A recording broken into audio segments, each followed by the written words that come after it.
Listen carefully, we don't have much time. The Flux is coming. Hello, you lovely lot, and welcome to Who Knew Fluxed. We are back again. It is the penultimate episode of Who Knew Fluxed. Yes. We are here to chat about a very, very interesting episode called Survivors of the Flux. And I'm not alone. Of course, I'm not alone to do this. I'm joined by a wonderful friend of mine, the man, the myth, the hair. It's the one and only. It's covered up at the minute. I know. I feel like I'm letting the side down. No, it's fine. It's the one and only Adam Martyn. How are you, my friend? I'm all right, Josh. Thanks for having me on, and hello to everyone listening. It's nice to be back on Who Knew. I like how back. It's your second appearance. I know. I'm far behind George. Bless him. George is still. Is it George? I think George king? has basically made more appearances than me at this point. If you ever want to retire, he'll be like, "Oh, I'll just do it, mate. I'll host." Yeah, this is George's podcast at this point. So, two things that I always forget to say. I'm going to say them right now, so I don't forget. I'm on it this week. I am on it. Number one, spoilers for episode 5 and episodes 1 to 4 of Doctor Who Flux. Please don't watch this if you haven't seen it. What are you doing here? Go and watch it. And then catch up. Exactly. And the shelf, obviously. Every week, we've had different things on the shelf to represent the episodes, just hiding in the background. Look, they're getting progressive. I'm hiding it because I'm embarrassed. They're getting progressively worse, right? Go on. We had pumpkins at the start, which was great. Potatoes. Makes sense. Yeah, I like that. Then we had some thyme. Oh, very good. Very good. Yeah. Last week, I can't even remember what we had last week. I had a peg because of Peggy. Very nice. Very good. And something else. Oh, Red Bull. A can of Red Bull because it gives you wings. It does give you wings. That is correct. This week we've got one which is actually quite good. I've got a little fob watch because I thought, topical. And I've got a bottle of Jack Daniel's whiskey because alcohol has units. Can you tell that I grabbed that at the last minute? I was looking around the house hey, it works. That's good. That's good. Yeah. So there you go. There's your little shelf Easter egg for this week. What am I going to do for the vanquishers? Oh, geez. Oh, man. Who's been vanquished or who is? Yeah, maybe like some vanish Oxy action or something. I don't know. I would say I've done a thing on my background for those watching on the video, but it's just out of shot. On this jacket, just out of shot, I've got the old unit badge, like from the 70s. But you can't beautiful. See it, so beautiful. Yeah, well, we know it's there. We know it's there. It's better than mine. So, I mean, let's get into it. What I want to start off with, just to give everybody a little bit of context. People know my thoughts on Flux so far, which is generally. It's a bit good. Yeah. What are your thoughts on Flux so far? How have you enjoyed episodes 1 to 4? Chapters 1 to 4. Pretty much same as you. Just I'm having a lot of fun. Like I've had a lot of fun with Jodie's era anyway, but just like the whole when they announced they were doing this as like one serialized story and it was going to be over 6 chapters, that made me quite excited. And yeah, for the most part, that for me the hype, if you like, has been there, particularly with like War of the Sontarans and Village of the Angels. I'd say those are my 2 standouts so far. The Halloween Apocalypse I thought had a great was a great start, especially that cliffhanger. I love how Flux has been doing like not in the style of classic cliffhangers, but cliffhangers with like it feels like real stakes to them. You had the Flux coming for the TARDIS, you've had what was episode 2? Yaz and Dan being like where the Mori are and the Ravagers there. Episode 3, you had the Angel. Episode 4, you had Jodie becoming an Angel. Do you know what I mean? I feel the cliffhangers have been some of the best we've had in like ages. Oh, definitely. I completely agree. I I mean, we'll get onto this week's cliffhanger nearer the end. I have some thoughts on it. Yes. But yeah, last week's cliffhanger was, I made the claim last week on the podcast that I think it's up there with the best. Like, I think we're talking like Stolen Earth, like Army of Ghosts, like those kinds of levels. Man. I think it's like an incredible cliffhanger. Well, let's get into the episode. I mean, how do you feel about how the cliffhanger was resolved? I feel like there's been a bit of chat on Twitter about There this. has. About how cliffhangers are being resolved in all of Flux. How did you feel about it? I was a bit gutted at first, I'll admit, when I first saw it when I watched it for the first time, because like a lot of us, I think I'd hoped for, as soon as Jodie became an angel, I thought, what a great opportunity this would be to have a Doctor Light episode. So for anyone who might not be familiar with the term, think episodes like Love and Monsters or Blink or Turn Left, ones where the Doctor's not in it that much. Because with Yaz and Dan being stuck in 1901, and we learned from the Next Time trailer they're there for 3 years, I thought it would have been so good to explore like what the Doctor's absence does to them. Because we've already seen it a bit with Yaz, haven't we, in Revolution? How even 10 months that really messed with her. You know, she wasn't in a good place. So I thought, God, imagine what 3 years and in a time that's not your own would do. And then for Dan, who I think chronologically has only been with the Doctor for like what, a day. Bless him. He's this is like a mad 24 hours. But I think that, do you know what I mean? I really wanted an episode about the companions here and Jericho to some extent as well, but just to see how they deal with being stuck in a time that's not their own and a time where the Doctor isn't coming back for them, or at least not yet. And obviously, you know, with this episode, it starts, Jodie pretty much stops being an angel straight away, which I was like, okay, it's fine. You know, the cliffhangers do that all the time. Like, you look at many Doctor Who cliffhangers that people say are the best, and like, let's face it, they do get resolved in like 30 seconds. Like, exactly. Trying to think of a prominent one. Well, the first one I remember when I was a kid, when I first got into Doctor Who, you know, Aliens of London, where the Doctor's in that room and that's a weak resolution. And they activate the electric thing. But you know, this is my first cliffhanger, so I was like, oh my God, like the Doctor's being electrocuted to death. What the hell's, you know, as a kid it was quite exciting.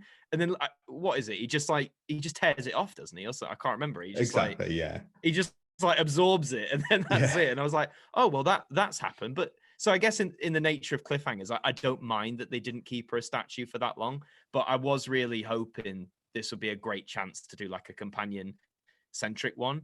I know people have said like, oh, but Jodie's only got a few episodes left, so it's not the right time. And I get that argument as well. Like, I like Jodie, I want to see her as well. But I was a bit gutted at the resolution to begin with. I feel the same. I do think even if it was like half an episode, Doctor Light, I think, or even if they'd have just held off a little bit, because I mean, one thing I wanted to point out is like I liked that sort of like opening 10 minutes or so. We are sort of jumping back and forth a lot between we're like the Doctor with the angels, then we're Yaz and Dan and Jericho, and then we're Doctor with the person. We'll get to that.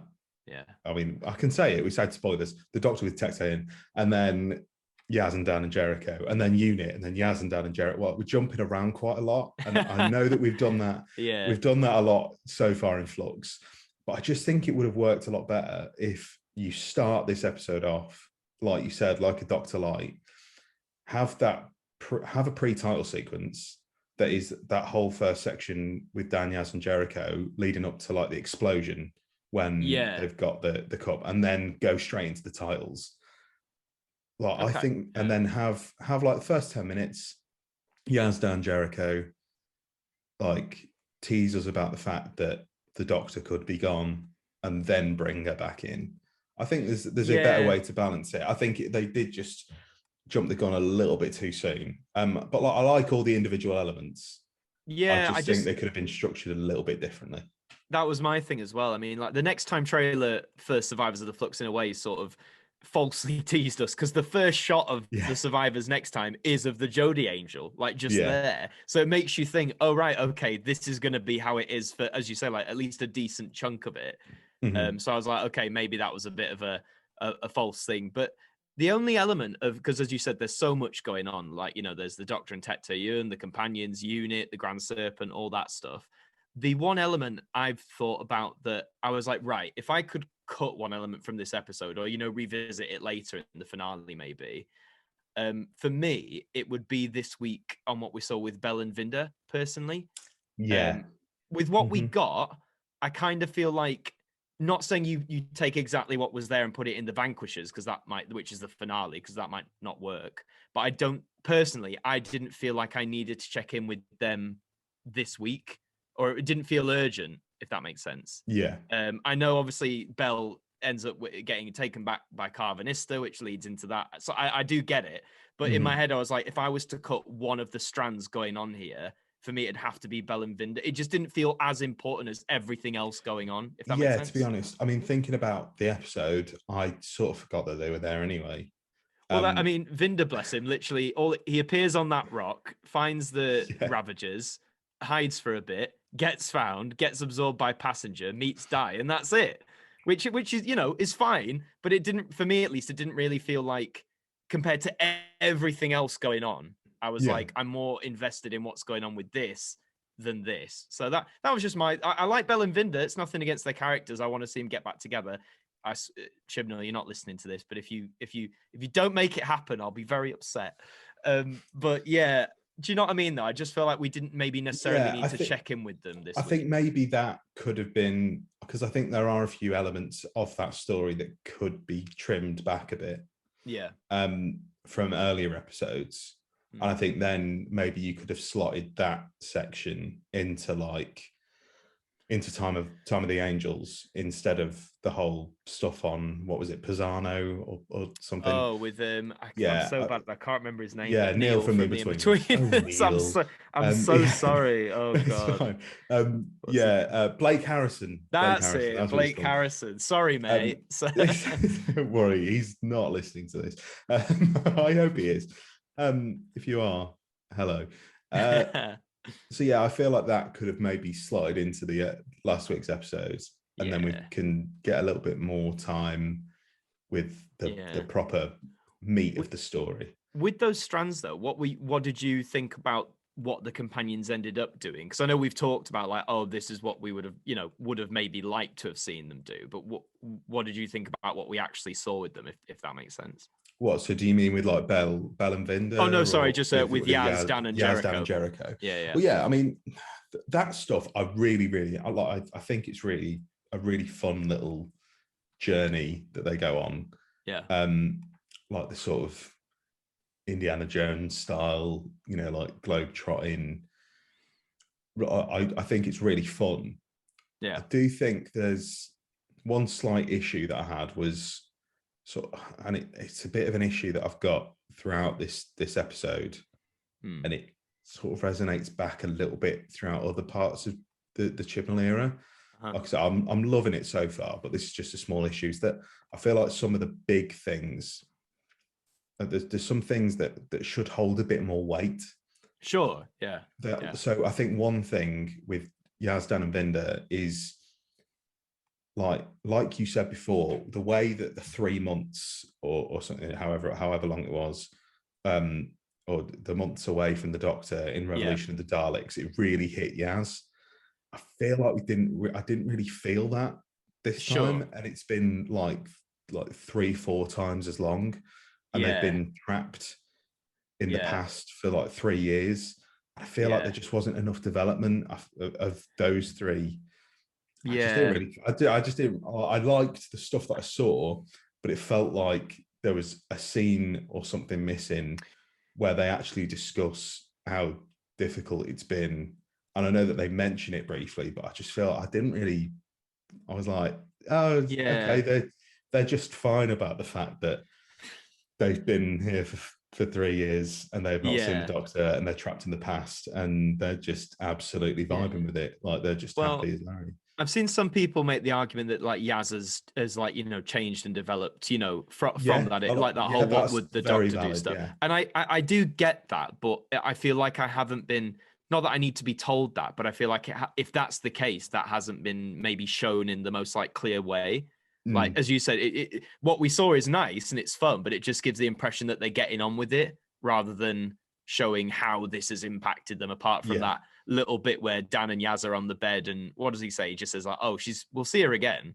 And that's really it. And I'm like, okay, I get it. But I think, I just wanted a bit more from them, which is why I hoped it was mainly going to be about them this week. And I agree.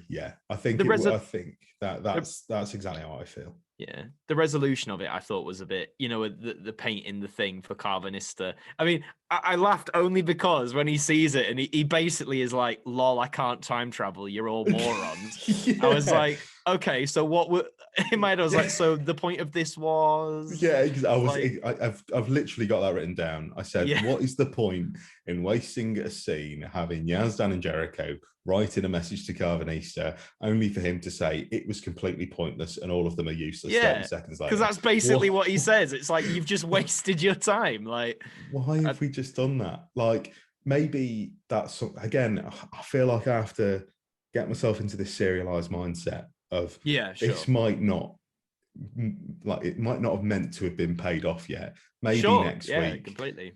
Like, maybe something to do with Bell meeting Carvanista means that Bell and Carvanista meet someone else, who means that they can time travel, meaning they can go back to 1904 and go and not more characters, Josh. We don't need more characters. More characters.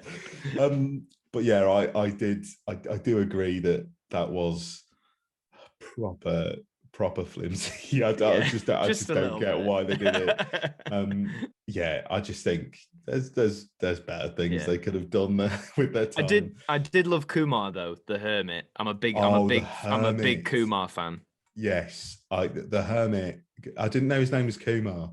I did not. It makes me sound so sad. I loved him so much. I was like, I need to find out what he's called, and it says Kumar. So I'm like, nice one, Kumar Stan. Stan. Yeah, he's so funny. So I was howling with laughter. Another point I want to make, because I've done a little bit of a negative about the Chibnall era, about sometimes things don't hold the weight that I want them to, and I will probably touch on that again a little bit later on. But big positive, because at the minute I'm doing a rewatch as well of all of New Who, and I started Jodie's era. Oh, nice. In my rewatch this week as well. I'm at the same time watching Series 13 and Series 11 and just swapping between the two.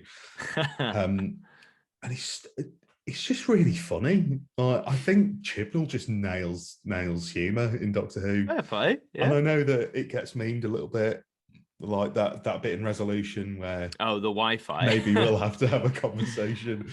I genuinely think that was quite a funny joke. Hey, fair enough, man. I think Chibnall gets the humour. There was a very funny gag with the ood. The rabbits and hats. The rabbits and the hats.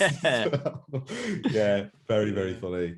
Well, let's go over to the ood. Okay. Yeah. Well, not specifically the ood. I mean, I love ood. Yeah. I wrote down I love ood. That's a t-shirt right there. I love ood. I love ood. I mean, let's go over to the Doctor's story in this, because Nelly, there's a lot to unpack here. I can hear the traditionalists scream. Yep. I love it. God. Doctor Who is dead. I mean, what are your thoughts on the Timeless Child? Just very briefly, because I feel like we need that context. I was tempted to be like, I'm just here for the ride, man. But no, when the Timeless Children happened, try and put myself back, it was only 18 months ago, which is mad. I remember it happening, and I think throughout all of Series 12, there've been rumors, hadn't there, that there was going to be like this big law change or like shake up or whatever it was.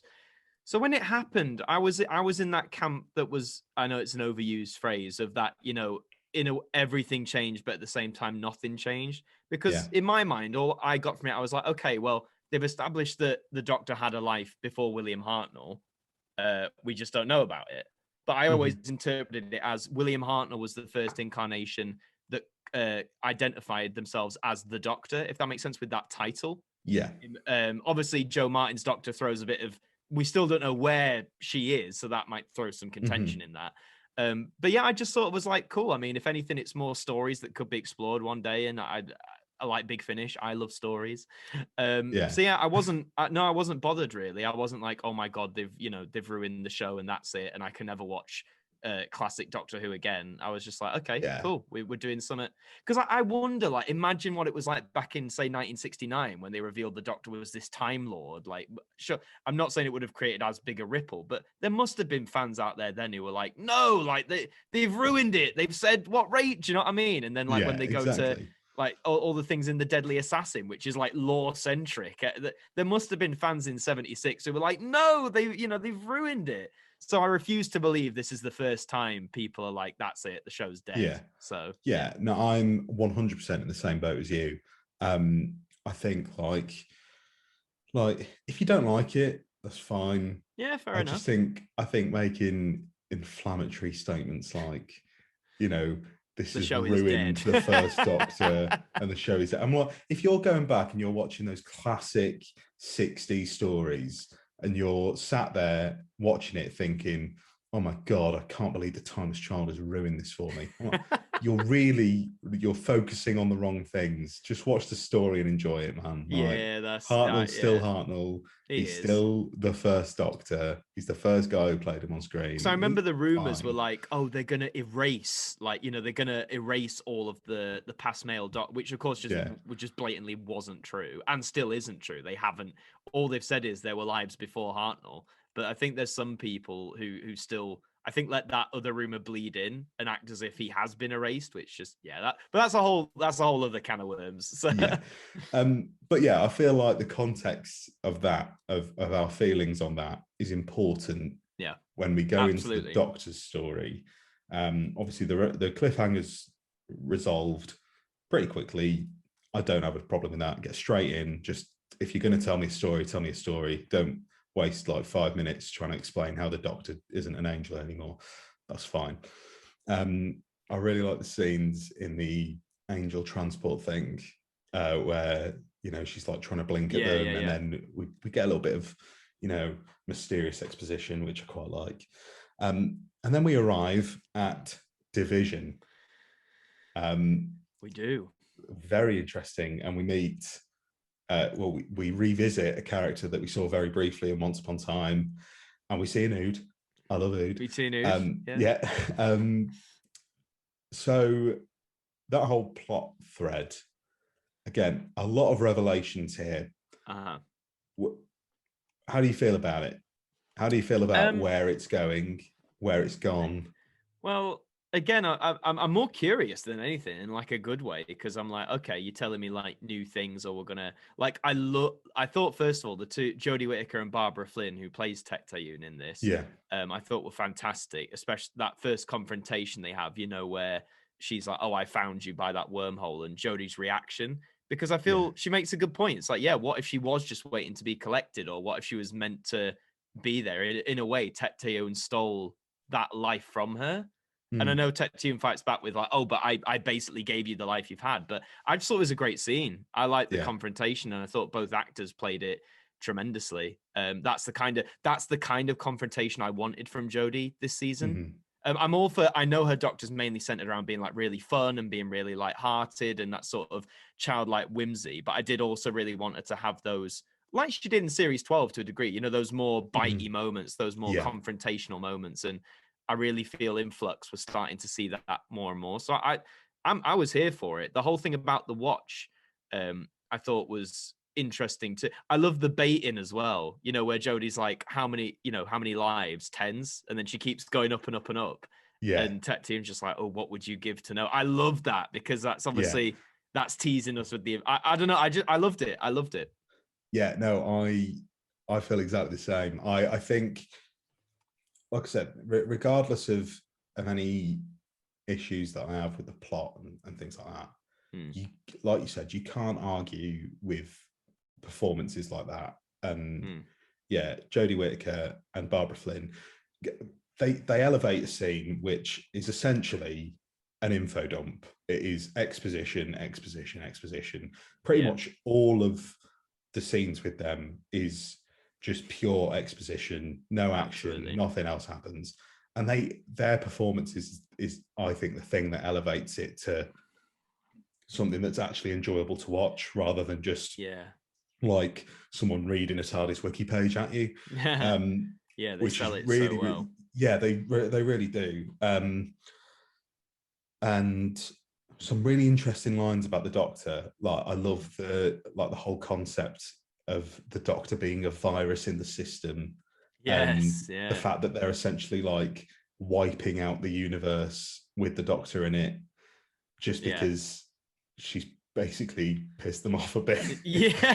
Well, it's that great line Jodie has, isn't it, saying like, you made the Flux because you're scared of me.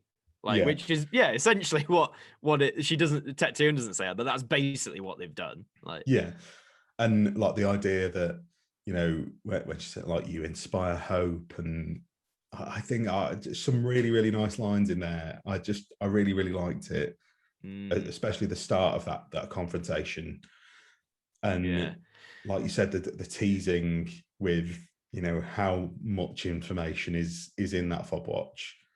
Which I think could pay off either way. I genuinely think we could get a situation either where like there's way too much information in there to even process, and it has been thousands of lives and things like that. Or this is way smaller than we think it is.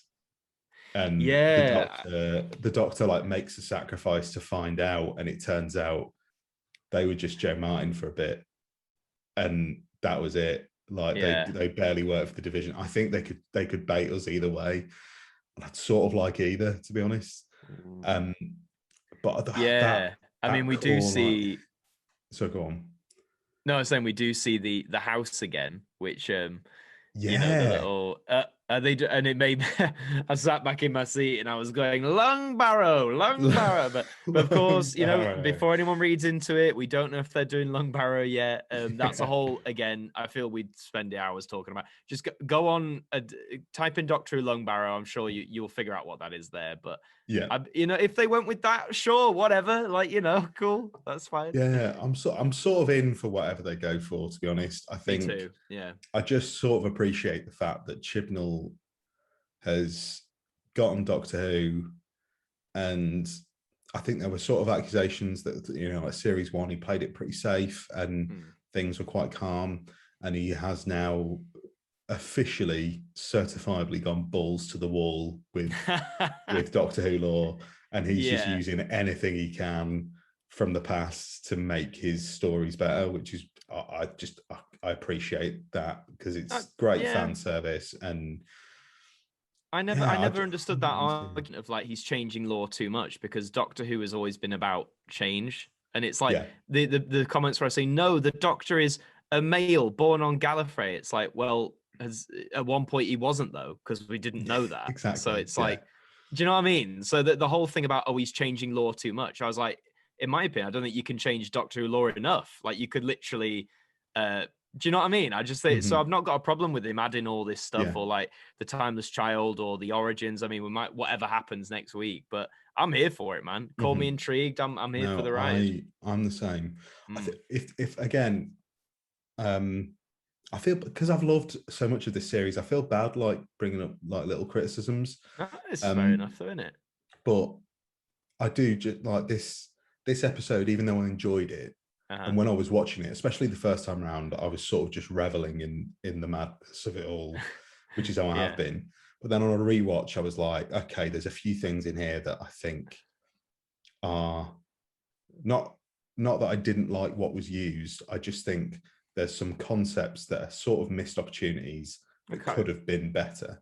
And I think the ultimatum that Tecteun gives the Doctor of, you know, come back to Division, and I'll give you all of your memories back, and I will save Earth, or don't join us, you won't get your memories back, and everything will die. So, like, I think that was like the most interesting part of the episode. I think it was just sort of brushed to the side like really quickly, and I think it should have been because that first bit with Tecteun and the Doctor, pretty much up until Tecteun is sort of revealed and we find out that it is Tecteun, which is a good little reveal. It's nice to have a fun little reveal halfway through. Up until that bit, I was really, really invested. And then after that point, I was like, I really would have liked that ultimatum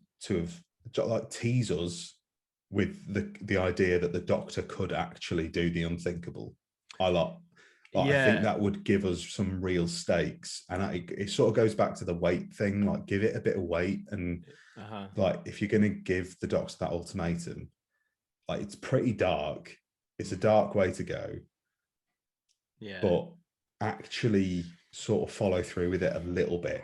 I don't think the Doctor should do it, obviously, but I think give us a few little glimmering moments where you sort of see it in Jodie's eyes, where she's like, yeah.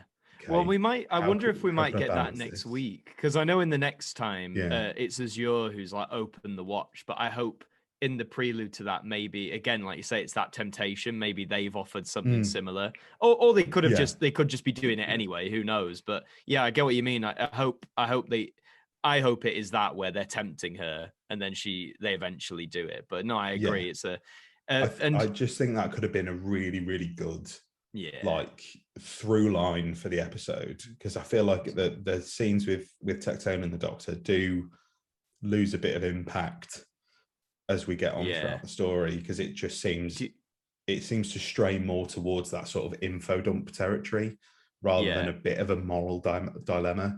And when you're starting it off as well with that great line of talking about the Doctor's morality, like test it for like half an hour and just give us that, because I think Barbara Flynn and Jodie would have played it perfectly as well. Yeah. Do you think Tecteun is gone, or no? No, I don't think she is. But I do have a little theory about this. It seemed all too easy.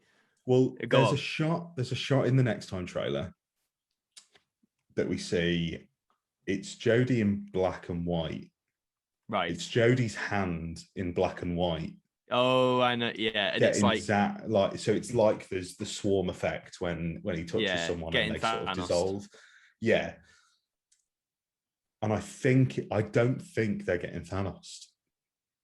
I don't think that's what's happening. I don't know. I think we could have a bit of a Bad Wolf Part in the Way scenario where we think they're getting killed, but then it's not a death.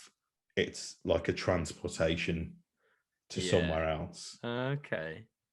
I think maybe I think it'd be really interesting now, because Swarm and Azure have been a little bit sidelined over the past couple of weeks. Yeah. Which, a little bit of a shame, but I'm glad now we've got that. Now Tecteun is sort of out of the way. Like, we've got them in the finale. I mean, they are battling with a few other people. Everyone else. Everybody else. But yeah, I'm excited to see more of them, because I feel like we maybe should have just got a smidge more of them over the past couple of weeks. Yeah. And they feel like they've sort of been pushed away a bit. But I think there could be a bit of a twist coming in terms of their morality. Okay. And how bad they actually are. And whether how this is just my theory that, Tecteun and the Grand Serpent, they're the kind of big bads in all of this. And Swarm and Azure are actually closer to the not obviously 100%, like they're not going around saving people. They are doing bad things, but they're doing it for a similar cause to the Doctor. Okay. See, in my mind, I get what you're saying. Yeah, for sure. I think I'd still want Swarm and Azure to be the big bads, because I think how they were set up, I think they've got the real potential. And I kind of want the Grand Serpent to still be, I guess, like where he's at now, just sort of because I saw some people, I mean, we'll talk about him in a minute, I guess, but you know how in this episode, he's he's on his own, really. He's got like one or two operatives, but he's mainly like on his own. and he's obviously revealed to be working with the Sontarans and stuff. And I saw some people saying like, oh, what, like, why? Like, why is he here? Why is he doing this? But it made me think that Jodie has that line, and in that message to Yaz, where she's saying like Earth is one of like the few planets left. So those races that survive want somewhere to take over. To me, that was what the Grand Serpent's purpose was, because he mentions when he's strangling that the aristocrat, in the car. He's like, oh, I used to have empires to do this for me. Now they're all gone. I kind of like the idea, rather than him being like the biggest bad, just being like this petty criminal almost, who's lost most of what he had, but he's doing everything he can to survive, including working with the Sontarans. He's just a bit of a chancer. He's a bit of a chancer. Yeah. And I quite like that. Yeah. No, I do think, I do get what you mean. I do think Swarm and Azure need to be main focus of the Vanquishers. Yeah. And I think they need to be painted as the big bads. Yeah. But I think there's something interesting you could do where they're fighting, Swarm and Azure and the Doctor are fighting for very similar causes, or they sort of have the similar end goals, but they're just going about it in very different ways. Like Swarm and Azure are, murdering and killing to get back at Division. Yeah. And the Doctor is doing good things to try and get back at Division, or in some way. I don't know. I think there's interesting things to come with all of those characters. I mean, what we'll do, because we've got, there's one main thread that we haven't really spoken about, which has got a lot we've got a lot to talk about that. Oh, that's we do. probably the best bit of the episode for me.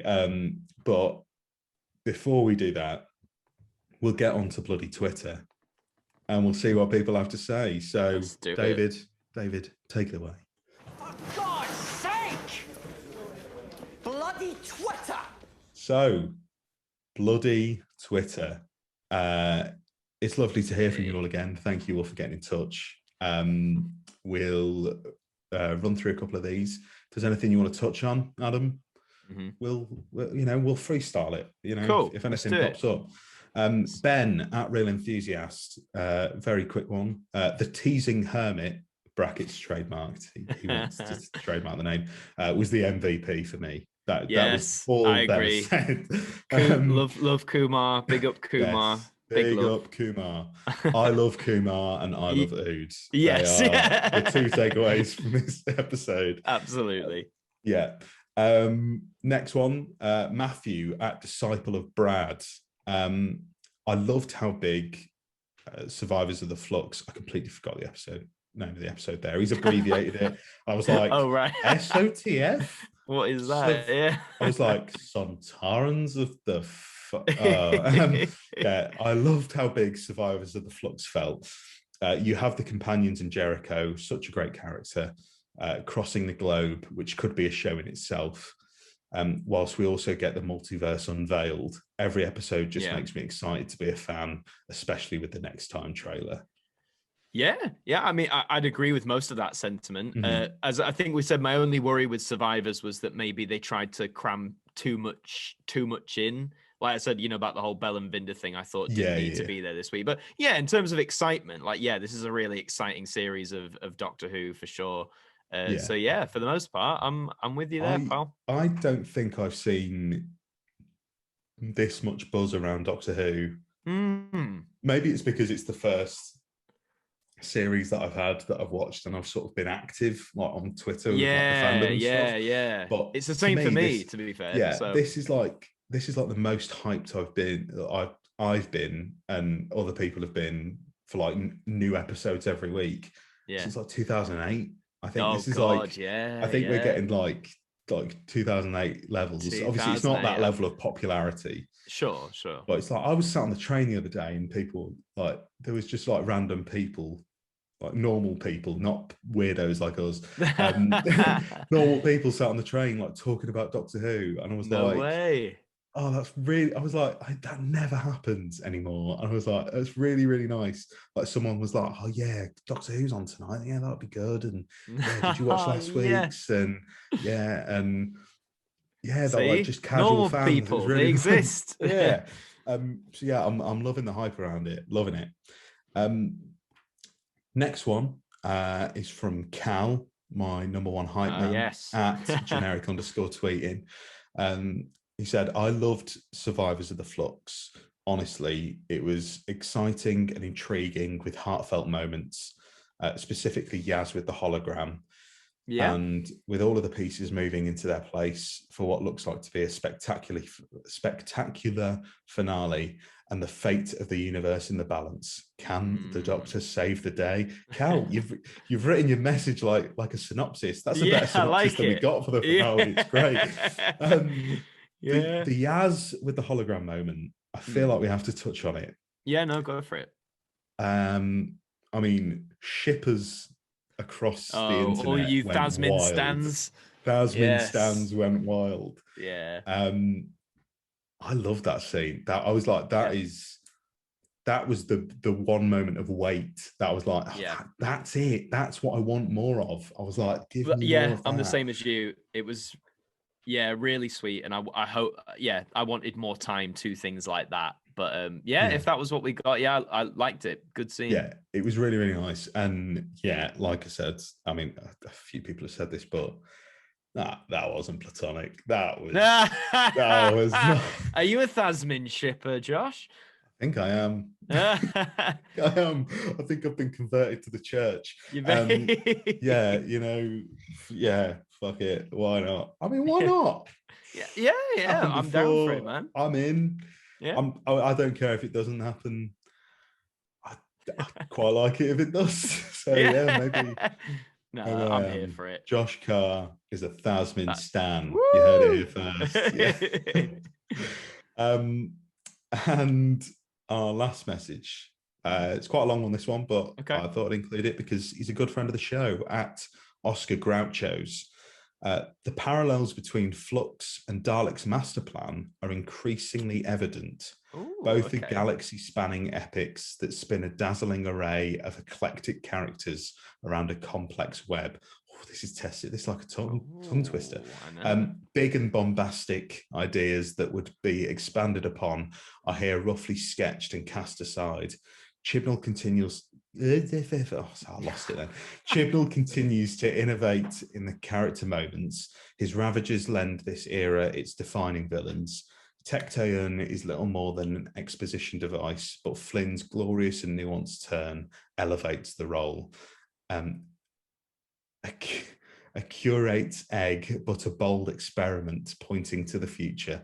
What a wonderfully written message. I like it. Sorry that I absolutely butchered that with my bumbling buffoon. You were fine. But I mean, it's interesting that, because obviously, the natural comparison with Flux, and now we're sort of nearing the end of it, is, how much like a classic Doctor Who story is this? And I think the answer is not very. But yes, when you compare it to things like Dalek's master plan, you can definitely see little things in there, and you can see little bits of Trial of a Time Lord.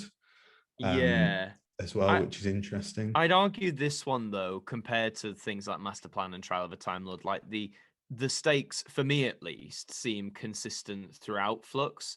Where sometimes, I mean, like Master Plan, it's 12 episodes. There are some Christmas episode notwithstanding, but there are other episodes in that where the main plot of, like, the Daleks are building the time destructor and all that is mentioned. But it doesn't feel like the weight of what that means is always there. It's mainly there in the beginning when they introduce it, and it's mainly there at the end when you find out what it does. But there are some of those intervening episodes where I'm like, I'm still enjoying it, but the stakes aren't where they are. Whereas with Flux, for me, again, at least, I feel like the stakes have been consistently up there. There hasn't really been a moment where I felt they've really dropped. Yeah, no, I completely agree. And I mean, we all know what. I mean, obviously, if you haven't seen Classic Who, you're in for a ride. It's a ride.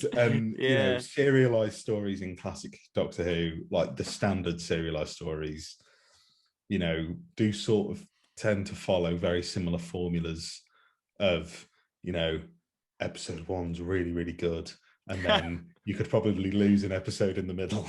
And then the finale is usually really good, but it's proper rushed somehow, even though you've had like 2 hours to do it.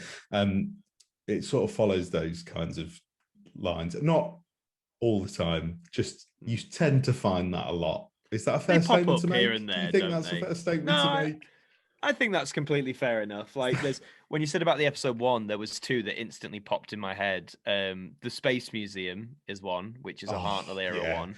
Where episode 1. Yeah, part 1 is that great, like, creepy atmosphere and great cliffhanger as well.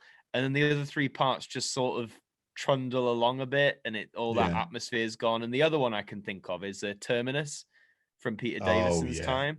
A lot of people slag off Terminus like as a whole, but I rewatched it recently and I was like, do you know what? I actually really like episode 1. Again, like there's a good atmosphere to it, like them going aboard that ship, and then the rest of it.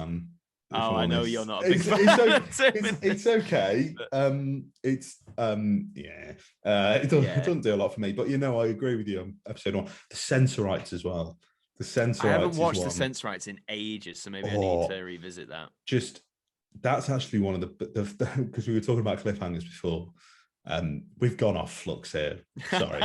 We're coming back, folks. Don't worry. We'll come back. Part 1 of the Sensorites has the creepiest cliffhanger ever. Oh, is that the one where it appears like at the window? Creeping up at the window. Oh, yeah. And it's so creepy. And part 1 of the Sensorites is great, and then it does flag a bit. I'm a Sensorites defender. I quite like it, but hey, we've got B&M figures of them, so we can't complain too much, because who'd ever thought that'd happen in the year 2021? Who'd have thought? And I'm sure more B&M figures may be coming soon. Yes, maybe. Please. Yeah, maybe. They're a tad late. It's fine. Don't worry, guys. All right. It'll be here soon. It's a tough year. Yeah. But yeah, I mean that was it from bloody Twitter.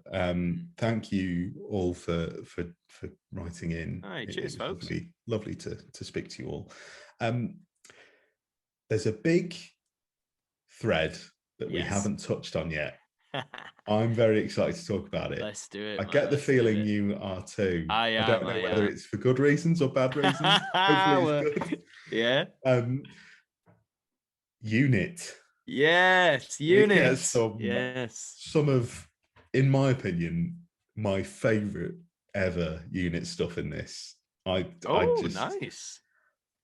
I just really enjoyed it, and I know it's a lot of it is pure fan service.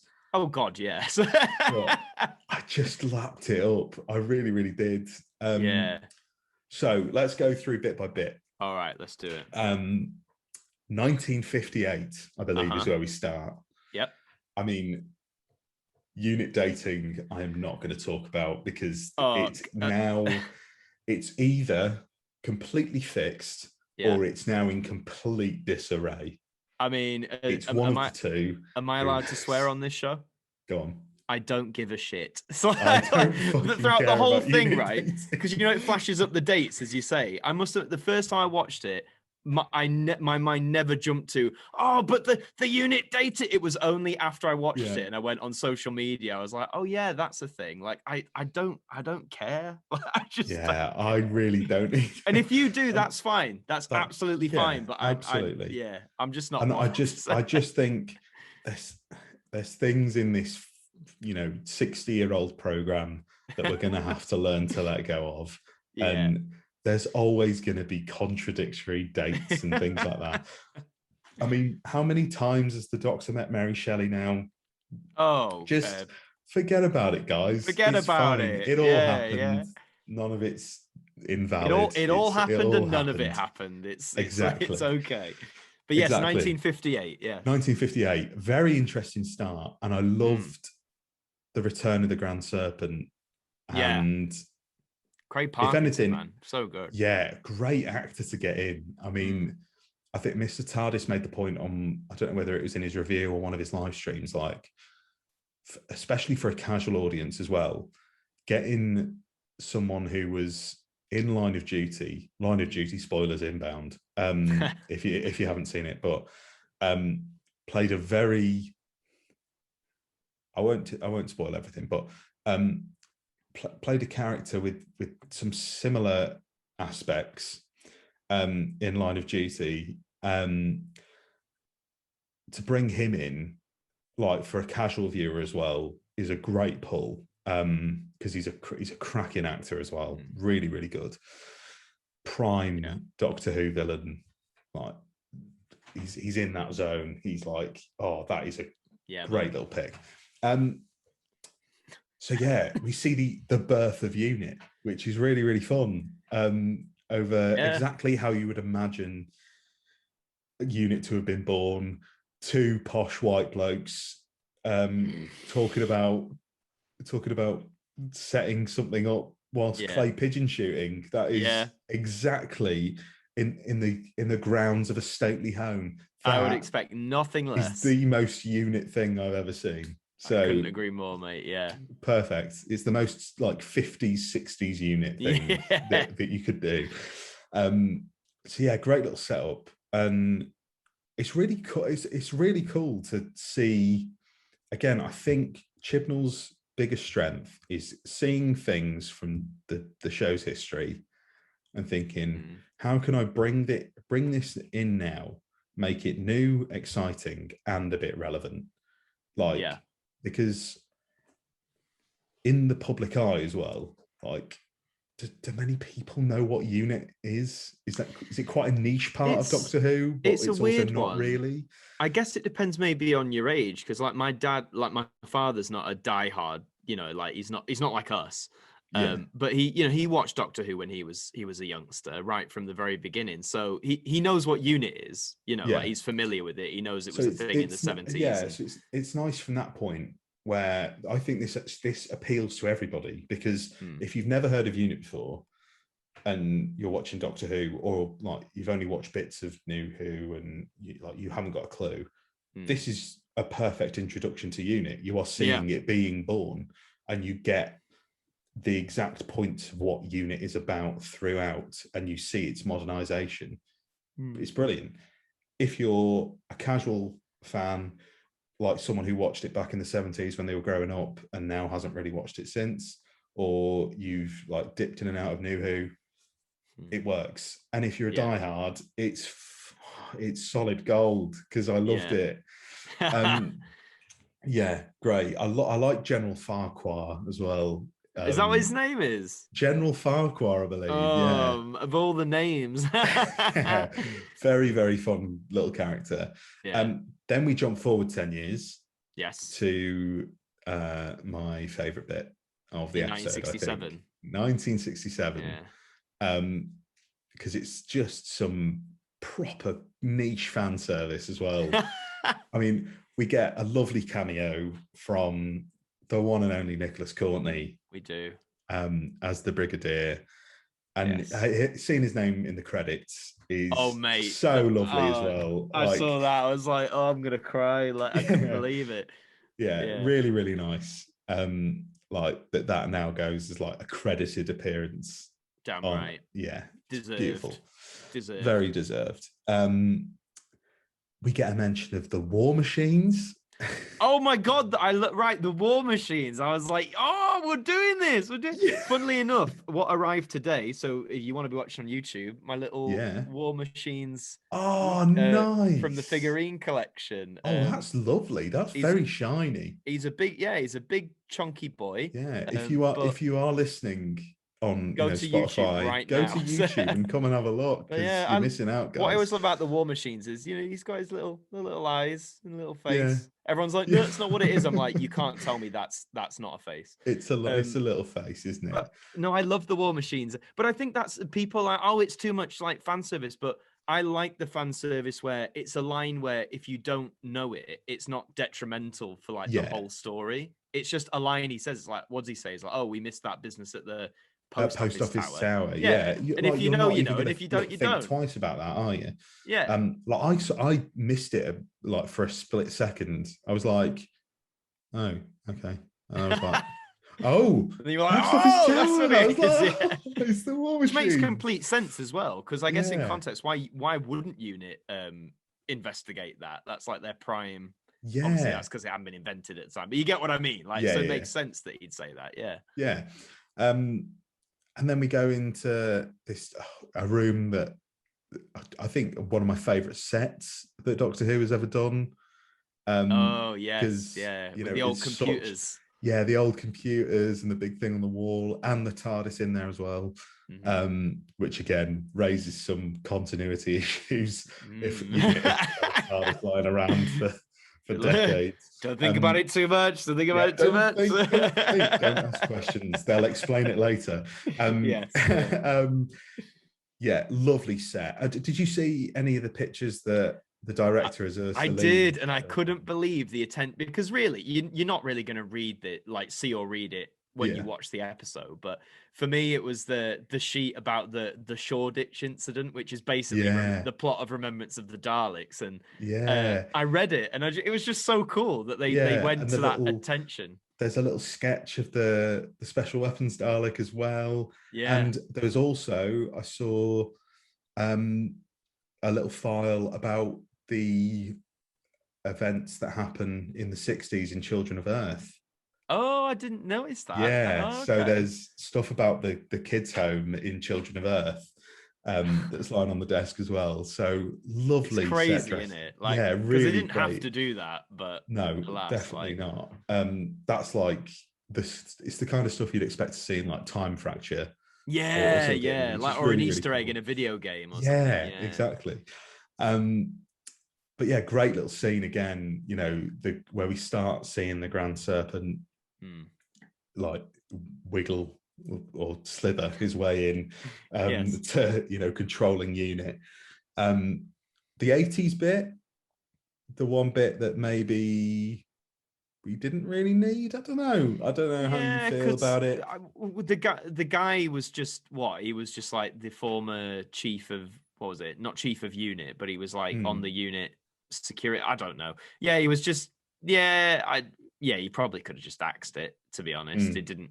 I mean, I get it. And again, it has that lovely line about why the Grand Serpent's doing what he does, saying how he used to have people to do it for him, but now he's got to do it himself. So I guess in that sense, it's useful to have it. Yeah, but definitely. Yeah. Out of all of the union elements, it was probably the weakest. But yes. Yeah. But it's there. I did try and call. A lot of people were talking on Twitter of like, what unit cameos could we get? And I think we got the perfect amount. I think they could have gone too far with it. Yeah, I mean, they could have gone full hog and got everyone in. Yeah, I mean, would I have been annoyed if they'd included Benton? No, I love Benton. Over the moon. I love loved Benton. It. If we had like, instead of the 80s one, if we had like mid 90s with Bambera, that'd be good. That would have been sick. Yeah. But that, I think they nailed it. I think they got it. They got it spot on. And the big returning character that we did get from Unit is Kate Stewart. Yes. Bloody Stewart. And lovely Gemma. Yeah. A lot of criticism about her mentioning the Brigadier again. I get it's become sort of a meme, because I know, like, I don't know if it's in every story, but I know in most of her appearances they feel like they have to do that. Oh, remember it's remember.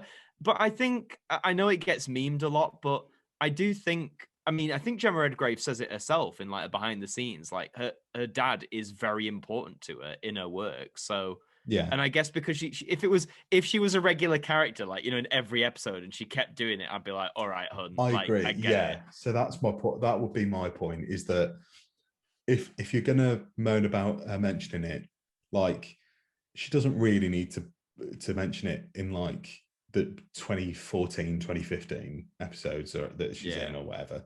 But here we've not seen her for like 6 years. People need a little bit of a gentle reminder, of who she is. Not the weirdos like us, but like the more casuals, Not us weirdos. But I honestly thought this scene with her and the Grand Serpent in the office is probably my favorite Kate Stewart scene ever. Yeah. And I know it only lasts for like 2 minutes, but I mean, Gemma Redgrave's a fantastic actor anyway, but just the way she plays most of it, like really cool and calm, and she really takes her time. Like I'm an actor myself, and there's one thing that we get taught, like not to rush your lines, like especially in TV. There's a temptation to like just splurge everything out and get it over with.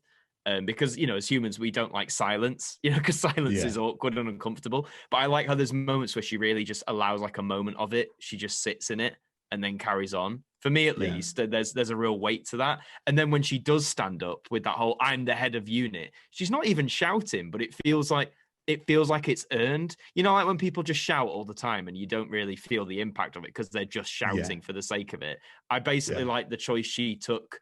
I don't know if it was her choice or the director's choice, but whoever's choice, the choice to build it so that when she did stand up, it felt like you were like, yeah, like she is the head of you. You know what I mean? You believed her. You were like, fuck. Sorry, I was about to say the F word then, but you know, you're like, fine. yeah, you know, she's like, fuck yeah, I am the head of your unit. That was basically what I got. It's like, so no, I loved it. I thought it was a great scene. Yeah, I thought it was great. It's great to see her back. I love the sort of, but really like in this episode, we got sort of alongside the sort of info dump, we essentially got Indiana Jones and an espionage story, which is really, really cool because I love the bit where obviously she goes home and there's the snake bomb on her door handle. It's really cool. And she somehow survived that. I know she walked away, but she was still quite close. She was very close, yeah. Don't think about it. Plot armor. But we get the Osgood check-in. Osgood, very quickly. Very lovely. Which one do you think she was calling? Because there's two. We need to remember. Everyone, I tweeted about this. Everyone was like, well, there's not two Osgoods anymore because one died. And then I was like, yeah, but then at the end of the Zygon 2-part, there's two Osgoods again. Because now one of them's Bonnie. I'm leaning more towards it's the Zygon one. I like this sort of idea that the regular Osgood gave her, you know, because I feel she would. She in the vein, because, you know, the doctors are idle. I feel she would do that. But I mean, I don't know. We'll see. I really hope she pops up next week. I like the idea that she just calls one number and it calls both of them. That would be both at the same. Hello, but But I hope she appears next week. That'd be really nice. Yeah, I'm not banking on it. I'm not getting my hopes up, but I'd love it if she, even just for a scene. I just wanted to see Oscar. Just a nice little cameo. Yeah, that would be really fun. And that all sort of builds towards a cliffhanger. Oh, sorry, one bit just before we get to the cliffhanger. Williamson. I'm loving this mad lad. He's just mad, isn't he? He's just bonkers. Like, I love the line he said, you know, when they go to like the main hub and he's talking about the doors. Yeah. And then he's like, oh, but recently all is flux. I was like, since All Hallows Eve, all is flux. I like that. I was like, I see what you're doing there, but I like it. Really, really cool. Don't go in door 9. Yeah, what do you reckon's behind door 9? Don't know. So I've heard some people say it's Gallifrey, but I'm like, Daleks. True. I just feel like we've hinged too much on Gallifrey at this point. It's like, can we move away from Gallifrey? I don't know. Maybe it's just a throwaway gag. Maybe it's just don't go there. Don't go through that door. Yeah. But bad. I couldn't see which door the Sontarans blasted through. I tried looking, but I mean, I ain't got the best eyes anyway, but I couldn't make out which door I don't think it was door number 9 though. No. So yeah, the Sontarans are back. Hell yeah. God, I'm happy. I love these potato, but especially this version. Like this version is the best. For me. I think War of the Sontarans is probably my favorite episode. It's mine too so far. I was like, when I did. I think it's a bit of a shame that I knew that the Sontarans were coming back because I think the cliffhanger would have hit a bit harder. I think it did come out that they were in the cast, beforehand. But I was like, I'm so happy that they're coming back. I was like, even if it's just a little cameo, that's fine. Yeah. But now they're basically looking like the main. Yeah, they're coming after everyone. Like they've got the companions, they've got Bell and Carvanista. So that looks like how we might get all of these characters together. Then we might end up with, you know, Dan, Yaz, Jericho, Williamson, Carvanista, and Bell all locked in like a Sontaran prison Yeah, or something, which would be quite fun. that would. And that's them meeting up, and obviously then we get Dan and Carvanista, who already know each other. Sort of like those moments you get in like the Marvel Avengers, like Infinity War and Endgame, where the crossovers start happening. I like the fact that we're starting to get those little moments now, where the little threads are sort of coming together. It's really nice. The Grand Serpent being involved in all of this as well, and sort of bringing the Sontarans to Earth. Yeah, I like that. Again, because he's desperate. Like he's lost his empire, and he doesn't want to lose like that foothold. So yeah, he'd probably have to make a deal with someone. So why not the Sontarans? Yeah, I'd really like. This sounds awful, but I'd really like to see Earth like devastated, because where we leave off, he launches the missiles or something. He's asking to point at target cities, and we don't see it before the episode ends.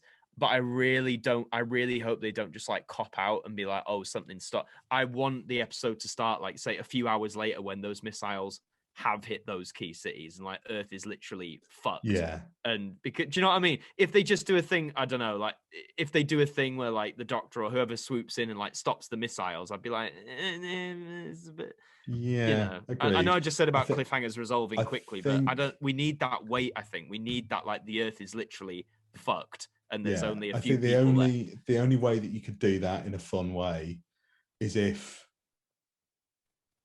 because I think there's one person that we haven't mentioned who didn't appear in this episode, but there's assumptions that she will be in the next episode. Is that if the Doctor saves everyone, but we don't see the Doctor throughout, and then it turns out that it's Joe Martin's Doctor. I'd love that. That would be a great little reveal. Big up Joe Martin, yes. So also, because it would be really interesting to see the Joe Martin's Doctor meet Yaz. Bearing in mind, Yaz met Ruth. Yes, but she would just be like, Ruth, you're a tour guide from Gloucester. Why do you have a TARDIS? Like, oh no, I'm actually the love of your life. That'd be yes, the love of your life. The firstman's down in me coming out then. That's it. Again, the one part of the cliffhanger that didn't get me was the Doctor and Swarm bit. I was like, I feel like that's a bit unnecessary. We've got physical threats like going to all of our other characters. Yeah, it's like, why not give the Doctor like an emotional one? And if for example, if in the first 5 minutes of the Vanquishers, this is hypothetical, but if the watch gets opened in the first 5 minutes, I would just think, why would you not make that the cliffhanger? Make the cliffhanger the watch opening, and then you go into the watch like with that lovely effect in the next time trailer, and that goes into the end credits. That would have made a great cliffhanger. Yeah, I think that would have been better. Like the one we get where you get rid of Tetsu and then it's like, now Doctor You. It's like we know that he's not going to. It's a very classic. Well, again, it depends. Cliffhanger. Yeah, you're about to die, and then 30 seconds later, it's like, oh no, psych. Like, But hey, I just think. And then the next time trailer, just to touch on it. Oh, you're right. You're right. For the Doctor's sake, anyway. I completely agree. Yeah. But the next time, like I say, the whole gang's here. We've got Daleks are here, Cybermen are here, Sontarans. Wild. I mean, I tweeted about this a few weeks ago. I was like, I think it would be cool to sort of have the Doctor like versus Swarm and Azure, and then sort of have all of the companions on all of the side characters versus Daleks, Sontarans, and Cybermen. Everyone else. That would be cool. And I like how Kate's the leader of, what is it? I'm the leader of the Earth Resistance Against Sontaran Occupation. Yeah, that's really, which is a bit of a cool. mouthful. Unit's a bit easier. It's a bit more. I'm the head of unit. That's rolls off the tongue now, head of just unit. Stick with that. But like I said, I on a whole, we'll go for overall thoughts now. Okay. Because we're winding down towards near the end of the episode. Overall thoughts, I did still like it. I Uh-huh. liked it. I just think I knew that there was going to be an episode like this Yes. that was a bit more of a putting characters in places that they need to be, sort of moving the chess pieces and giving us the information that we need to set up the finale. I thought, to be honest, we were going to get an episode like that in like Once Upon a Time, but then that sort of just went all over the place. That was just a bit batshit. But Survivors of the Flux, I think it's on its own. I think there's issues, but I think it serves. It's going to end up being like this was necessary for the story. Yeah. But I just on its own not got me as much as some of the other ones. Yeah, that's valid. I think I'm in a similar camp to yourself, especially in the sense that I'd say this is the chapter of Flux so far I've been like enamored with the least. Like I still had fun, but it's the one I came away with the least like wow or whatever. Yeah. I agree that there's a lot of setup and, you know, in things like this, there kind of has to be, I guess. Could it have been spaced out more across the 6? Possibly, you know, probably. And again, there were bits we've mentioned that I think maybe didn't need to be like, again, Bell and Vinda. I don't think we needed to do that this week personally. If you enjoyed those bits, great, but I don't think we needed to do that. And yeah, just I wanted more focus on the companions, more like time for them, more time about what being stranded for 3 years has done to them as people, and more time as well. More time with Unit, but not just in the setup, but with like maybe see a bit more of Kate, because that was one thing I forgot to mention earlier. You know, in the Next Time trailer for this, they showed that shot of Kate Stewart, and we were all like, "Wow, Kate's coming back." I kind of, you know, it's never guaranteed, but I was hoping from that. Okay, it's like you could have saved that, but you've shown us now, which I thought, okay, so Kate must be in this a fair bit, and she isn't really. She's got those 2 scenes, which is fine. But I feel if it's just those 2 scenes, you didn't need to reveal her in the Next Time. Like that would have been a mad reveal if she'd have just appeared. It would be mad, yeah. So I agree. Yeah. Maybe in my ideal situation, if I was Chris Chibnall, I would have had a Doctor Light episode where half of it's about the 3 companions and half of it's about what's going on with, you know, Unit and the Grand Set, and obviously a bit with the Division as well. But that would have been my main focus. We still got that to a degree, and I still had a lot of fun. But yeah, I just thought parts of it were a bit jumbled. So there you go. Yeah. And again, I think we have to keep in mind, like, this was made in a pandemic. Oh, God, yeah. But you'd never know, though, would you? Yeah, there's 6 episodes. No, you wouldn't. It looks... that's another thing that I need to touch on. This whole series... Incredible. Is probably the best Doctor Who has ever looked, I think. It's absolutely gorgeous. And the direction is... God. Another level. The 2 directors, man. I mean, honestly, if this is the result of them not filming abroad, you don't ever go abroad again. Like, just don't go abroad. Need it. Like, you don't. I mean, because when they do go abroad, often the episodes that we get abroad just sort of end up being like deserts or something. Yeah, like look, we're abroad, and it's like, it's nice, but it's like most of the CGI has been insane. It's like Planet of the Dead or something like that. Like, it's just sand. It's like it's just sand, fam. It's just sand. I went very Anakin Skywalker now. I hate sand. You did hate sand. I just think it looks gorgeous, and I think if Chris Chibnall could have, you know, if he had the ability to. This could have been 7, 8, 9, 10 parts.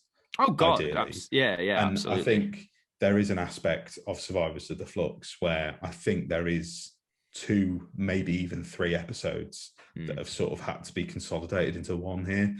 I hear you. And the fact that it's even coherent is pretty much a miracle in and of itself. So, like, absolutely props to everybody making Doctor Who at the minute. Yeah, unbelievable job. Unbelievable. Yeah, and thank you. Thank you very much. Yes, thank you very much. And while we're talking about unbelievable things, something else that's unbelievable is an unbelievable segment That was such a dreadful segue. Anyway, we have one little thing left to do before we go. Oh, I've heard about this. You've heard about it. Of I course have. you've heard about it. 'Cause it's time, ladies and gentlemen, for Quiz Chibnall. Yes. The music's here. You can't hear it. Me and you can't hear it, but it's there. It's in the edit.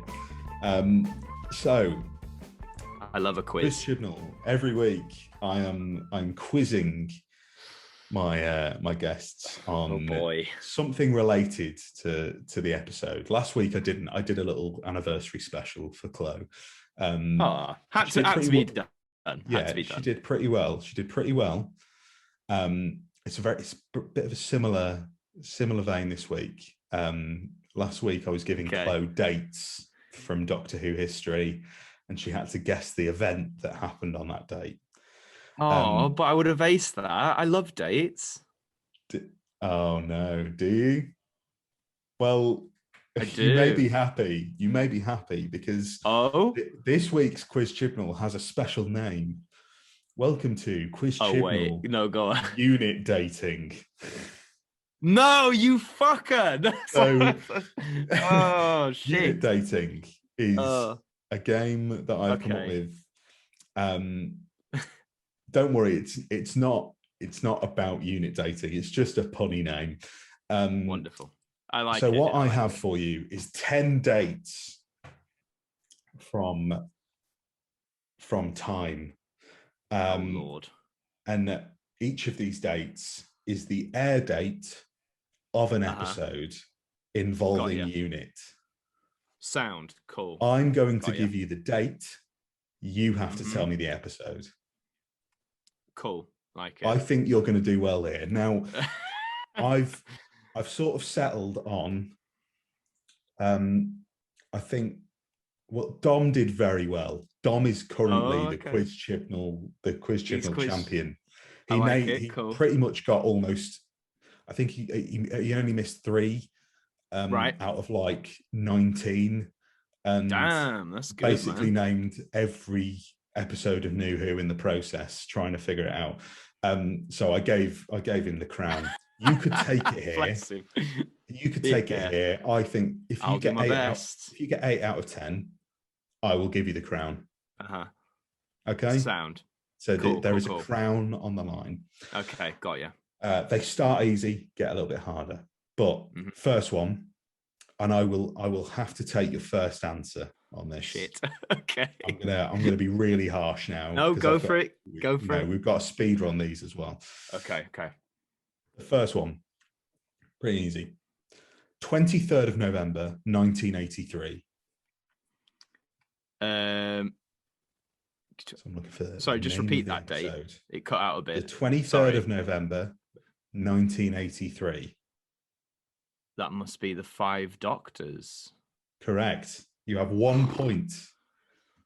Don't worry, they get a lot harder. The tension's building in my head. I'm like, oh God. These are the easy ones. These are the easy ones. All right. The 25th of December, 2015. 2015.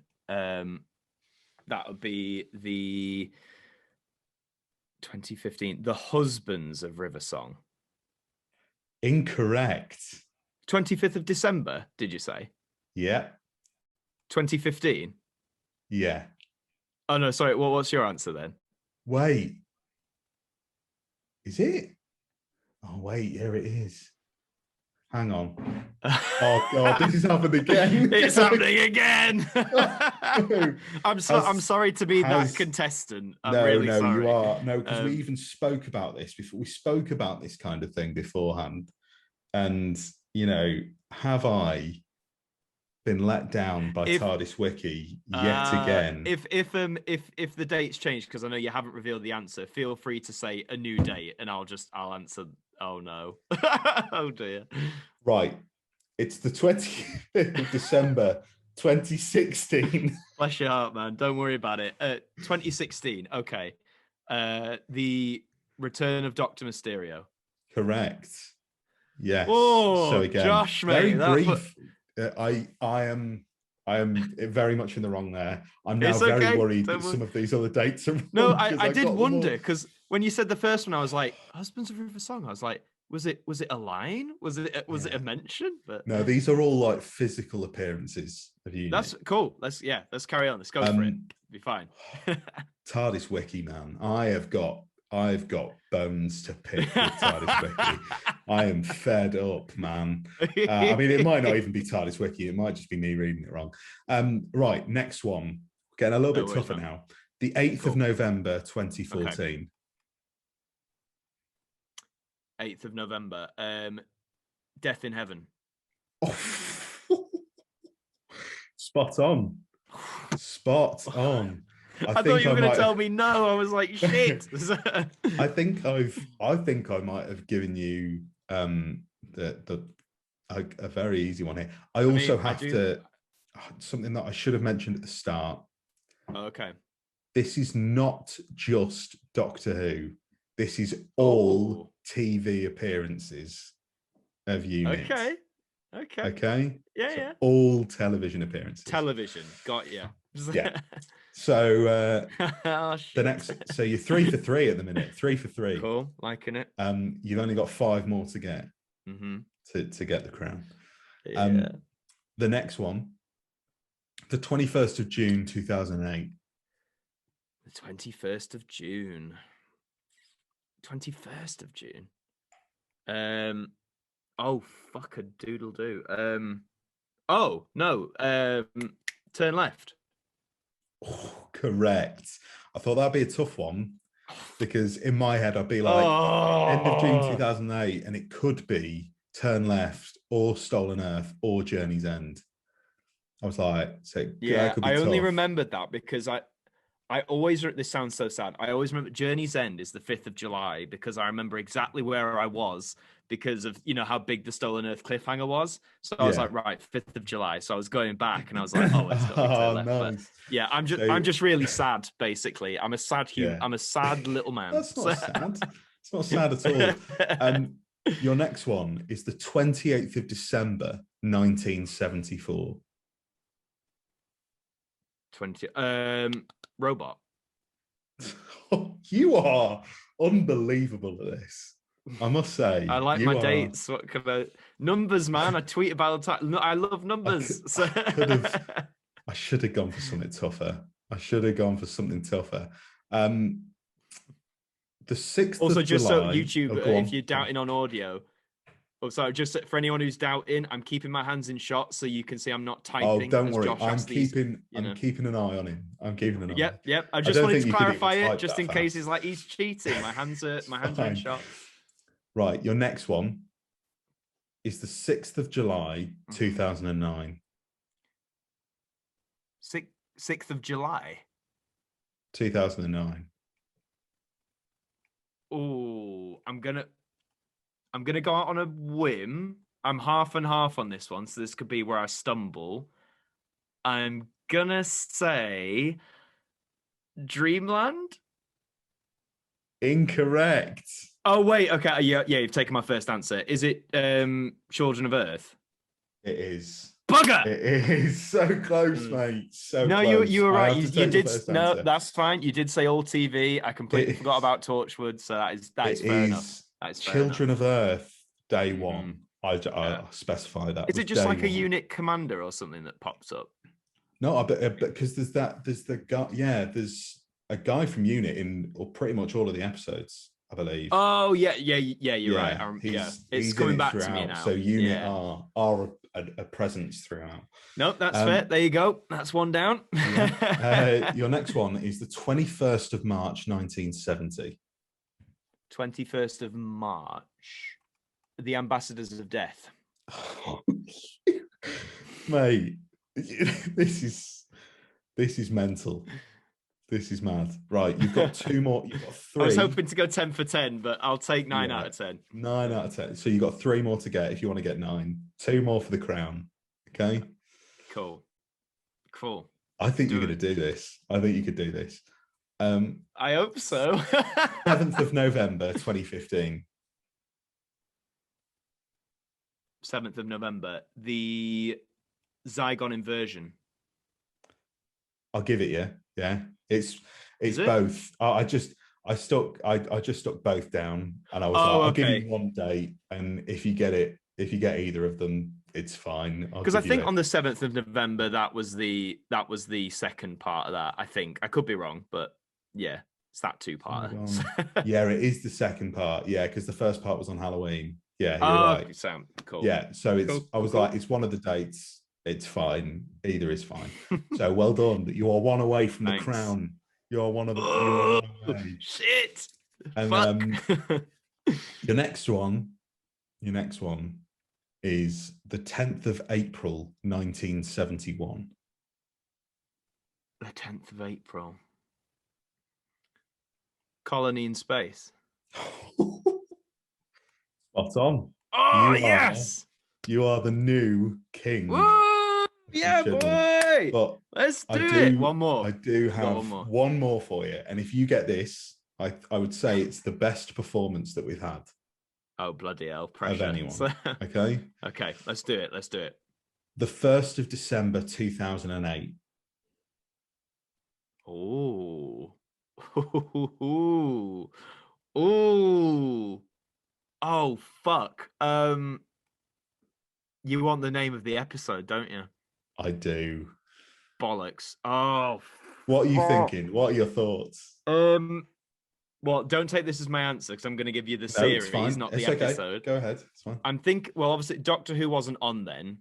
Not in December. Well, not apart from Christmas Day that year, but Doctor Who wasn't on. I don't know if Torchwood was. No, Torchwood did have a series, but it was. No, it was. Sorry, I'm just thinking out loud. Yeah, Torchwood Series 2, I'm sure, was before Series 4 went out. I'm almost certain of that. So the only other thing it could be is the Sarah Jane Adventures, which I remember did used to go out in like the autumn of every year. And there is an episode in that Series 2 where the Brigadier's in it. I'm just trying to remember what it's called.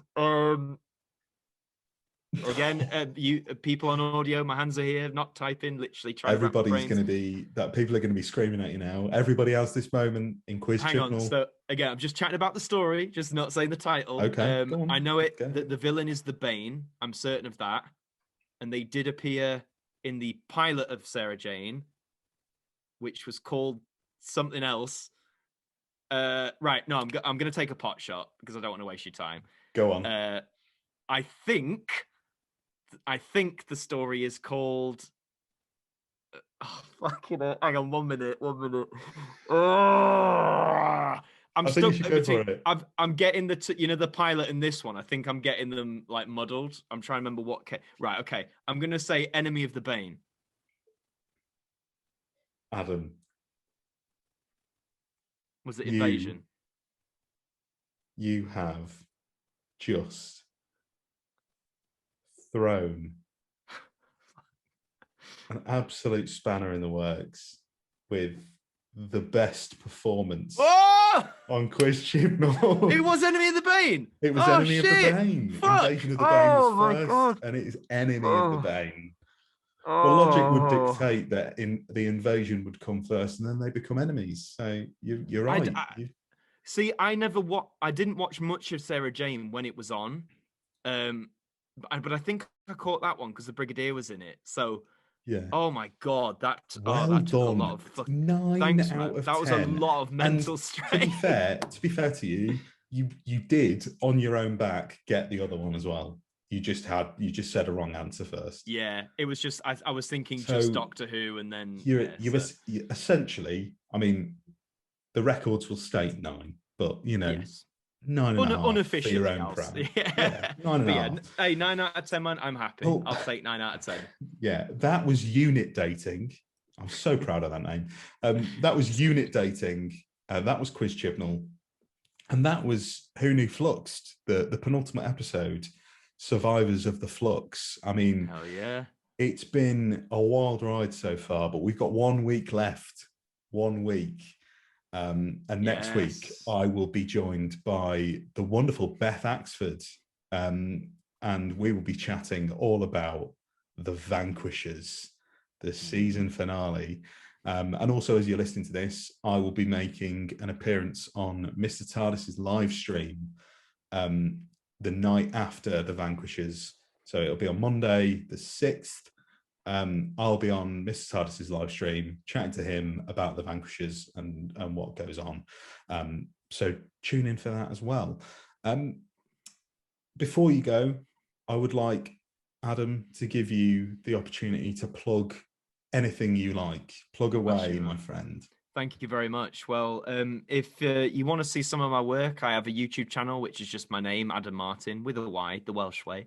I do all sorts of stuff, a lot of Doctor Who, but a lot of other stuff as well that I'm interested in, like the TV idents, for example. Now that's what I call music. There's a lot of variety, so feel free to check it out. Drop us a sub if you like what you see. I'm on Twitter as well, Adam Martyn AMTV, for daily ramblings, memes, hot takes, occasional giveaways. Those are the two main things, really. So yeah, just come check us out. Yes, please do, because Adam's content is some of my fave on Bless you, man. on YouTube, and it's one of my fave podcasts as well. And he's a dear friend of the show. I mean, thank you for coming on, man. Absolutely loved it. No, thank you. It's been an absolute pleasure. Yeah, it's been great. And before we go, I do have to plug my stuff as well. I nearly forgot. Go for it. You've been listening to Who Knew Fluxed, to be specific. You can listen to us on YouTube. You can watch full video versions of the podcasts from Series 3 onwards, and all of the podcasts from Series 1 and 2, even featuring your man here, Adam Martyn. We did a full episode all about this boy, all about him. And you can listen to them wherever you get your podcasts as well. So please follow, like, share, subscribe, comment, share it around. Just do what you can, because I want to get this thing big. I'm loving doing the podcast at the minute. It's so fun.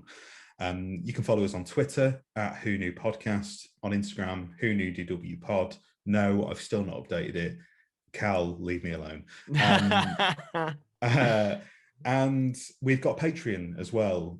We've got a Patreon where you can get early access to podcasts. You can get early access to guest announcements. You can get discount codes from our merch store. You can get T-shirts with the Who Knew logo on it. Loads of stuff. It's a very exciting time to be a fan of Who Knew. And it's very exciting for me to do Who Knew. I'm loving it. So once again, thank you all for listening. I hope you're not all feeling too fluxed. And thank you, Adam, for joining me. No, thank you, Josh. It's been lovely. Take care. Take care, people. Love you lots. See ya. Big thank you to all of our patrons, and a massive shout out to Alfie Innes and Cal King.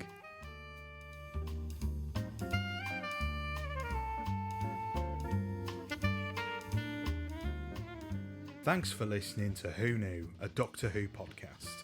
You can check us out wherever you get your podcasts, and now on YouTube. Please subscribe and leave us a review wherever you can, as it really helps us out. And a massive thanks to the Sononauts for lending their cover of the Doctor Who theme to be the theme for the podcast.